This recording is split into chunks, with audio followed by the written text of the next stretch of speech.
আবার একটা ইউনিভার্সিটি যেখানে কিন্তু পিজি কোর্সের অ্যাডমিশন চলছে।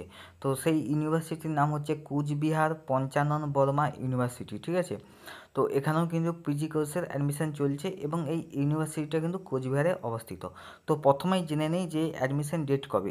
অ্যাডমিশন ডেট তোমরা যেটা দেখতে পাচ্ছ সেটা 8/8/2025 কিন্তু চালু হয়ে গেছে এবং লাস্ট ডেট রয়েছে কিন্তু 20/8/2025। পাবলিকেশন অফ মেরিট লিস্ট সেটা হচ্ছে 22/8/2025 বেরোবে এবং আরও যত ডিটেলস কিন্তু এখানে দেওয়া রয়েছে তোমরা একটু দেখে নিও, ঠিক আছে। তো আরেকটা কি বলেছে এখানে দেখা যাক।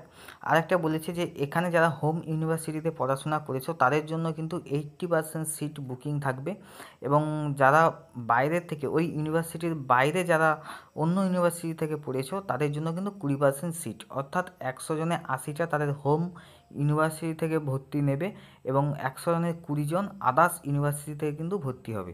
তো এখানে কোন কোন সাবজেক্ট পড়ানো হয় সেটাও দেখে নাও। দেখো, এমএ ইন বেঙ্গলি, বেঙ্গলিতে এমএ রয়েছে, সংস্কৃত রয়েছে, হিন্দি রয়েছে, English, history, philosophy, political science, education, economy, MCom, physics, chemistry, mathematics, geography, zoology, botany.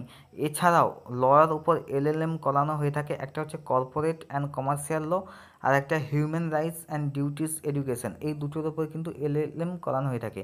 এছাড়া ব্যাচেলার অফ লাইব্রেরি সায়েন্সের যে 1 বছরের কোর্স হয় সেটাও করানো হয়ে থাকে এবং সঙ্গে কিন্তু টোটাল ক্যাপাসিটি কত সিট রয়েছে, কতজন ভর্তি হতে পারবে সেটাও দেওয়া রয়েছে এবং যারা বাইরের ইউনিভার্সিটি থেকে ভর্তি হবে তাদের জন্য কতগুলো সিট তাও কিন্তু এখানে দেওয়া রয়েছে।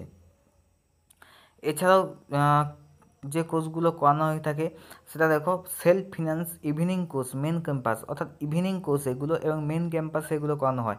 সেটা হচ্ছে MA in Bengali, Sanskrit, English, history এবং পলিটিক্যাল সায়েন্স। এবং সেকেন্ড ক্যাম্পাসে করানো হয় এমএ ইন বেঙ্গলি এবং হিস্ট্রি। এর অনেকগুলো ক্যাম্পাস রয়েছে এবং প্রতি ক্যাম্পাসে কিন্তু আলাদা আলাদা সাবজেক্টের উপর কিন্তু পিজি কোর্স করানো হয়ে থাকে, ঠিক আছে। তো এই কোর্সগুলো করতে গেলে তোমাদের পিজিতে অ্যাডমিশন হও তাহলে তোমাদের কোয়ালিফিকেশান যেটা লাগবে এখানে দেওয়া রয়েছে। দেখো, যারা বেঙ্গলি, ইংলিশ, হিন্দি, হিস্ট্রি যারা এইসবের উপর কিন্তু এমএসসি করতে চাও তাদের জন্য কিন্তু তোমাদের গ্র্যাজুয়েশনের ডিগ্রি থাকলেই হবে এবং MSc botany, chemistry, mathematics, physics তাদের জন্য বিএসসি অনার্স থাকতে হবে। যারা জিওগ্রাফিতে এমএসসি করবে তাদের কিন্তু বিএ অনার্স বা বিএসসি অনার্স কিন্তু থাকতে হবে। আচ্ছা, যারা এলএলএম করবে তাদের জন্য কিন্তু এলএলবি ডিগ্রি থাকতে হবে এবং যারা bachelor of library and information সায়েন্সের উপর যারা কিন্তু 1 বছর যে কোর্সটা করবে তাদের জন্য কিন্তু post graduate or honours graduate or general গ্র্যাজুয়েটের জন্য কিন্তু জেনারেল গ্র্যাজুয়েটের যদি তাদের কোর্স থাকে তারা